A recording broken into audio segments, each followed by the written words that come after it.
Good morning, Facebook. How is everybody out there today? This is Sarah with Thing of Strength Coaching, coming at you live this morning with an angry kitten. Oh, buddies. Come here. With an angry kitten. Here, you can see him. He's not mine. He's my friend's. I'm over at her house for a little peace and quiet this morning so I can do this video for you. And Maestro's going to give me a hand. He's a little pissy, but that's okay. He probably just misses his mama. Anyway, I'm coming at you live this morning because it's Solar Eclipse Monday, and that has nothing to do with what I want to talk about, but I'm super excited about that. I hope you're all getting ready, preparing your viewer, whatever your viewer might be, or scrambling to get those glasses last minute. Don't look at the sun, people. It's not safe. And don't take any pictures because they're not going to turn out. Just enjoy the moment. Just enjoy the moment. Leave the photo taking for the professionals. Your phone's not going to do jack.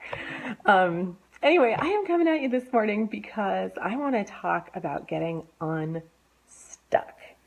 I can't run. I don't run. Mommy doesn't run. I won't even run to cross the street. I say some version of this almost every day. I say it to my kids. I say it to my friends. I say it to myself. And is it true that I can't run? I mean, it's mostly true. I don't run. Is it a truth or is it a choice? I mean, my legs work fine, right? We know that. If I was being chased by a bear or if one of my kids was in trouble, I would certainly start moving fast. So why do I keep saying that? It's something that I have been really thinking about a lot lately. And I'm wondering, out there in the world, what do you say to yourself that maybe isn't true? And this belief, this idea that I have that I can't run is what we would consider a self-limiting belief. It's not an excuse, right? The way that I'm too tired to run or I don't like running. Those are excuses. But I can't run it's become a true belief that I have that keeps me from doing things, like things that I want to do or being the person that I want to be, or having things and experiences in my life that I want to have. And we all have self-limiting beliefs. Maybe, yours might not be that you can't run. Yours is probably something different and specific to you, but we all have them.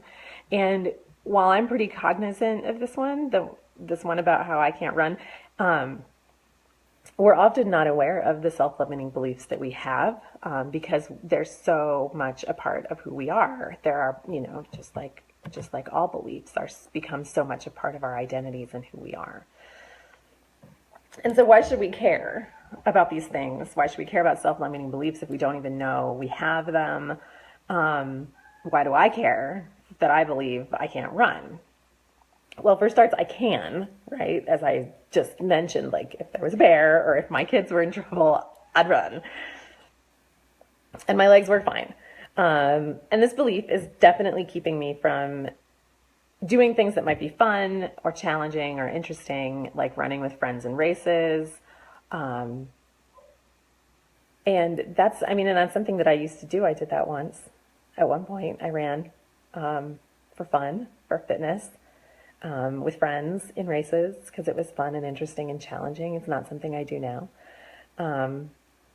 But honestly, more importantly than that is I don't want my kids to grow up thinking that they have a mom who doesn't run, or that moms in general don't run, or that I am unwilling or unable to play with them in the ways that they want to play.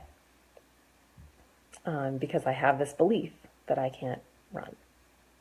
I don't play soccer with them in the backyard, and I don't participate in the who can get to the car fastest game, right? I mean, we've all used the who can do what fastest thing to get your kids to move when they're going at a snail's pace, and I'll initiate the game, but I don't play it.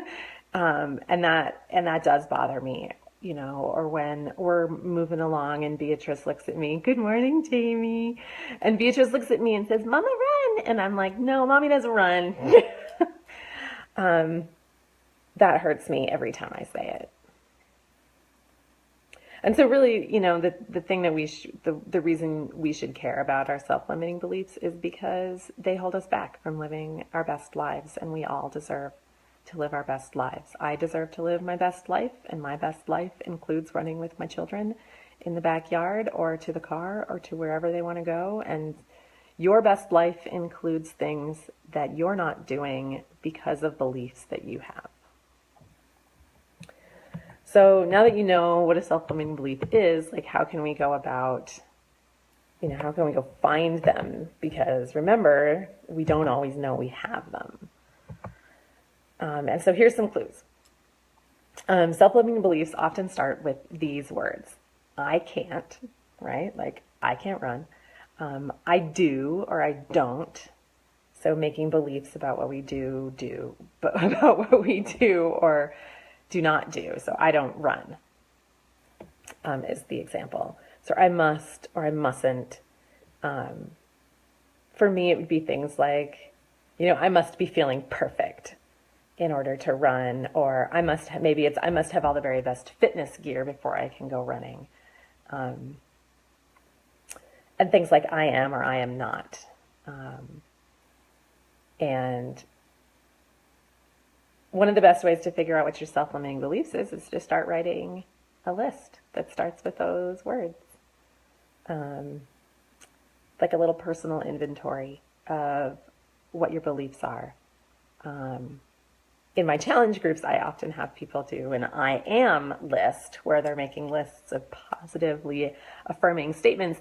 But this week we're going to do some I can't, I don't, I mustn't, I'm not stuff, in order to sort of inventory and figure out like where are these self-limiting beliefs that are holding us back. And many life coaches and other motivational experts suggest that that's a good place to start, is doing a little self-inventory, identifying these things so that you can take them on.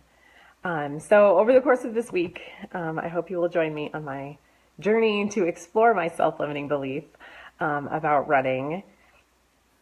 I invite you to pick one and join me on this journey, and let's get unstuck together. I will be writing about this a little bit later on the blog, so certainly check that out. Post-eclipse viewing. In the meantime, have a great day. Enjoy the magic of today. For everything that it is, the sun is going to disappear, and it's going to be the coolest thing. I hope you find safe ways to enjoy the experience and stay strong out there in Facebook land. We'll talk to you later.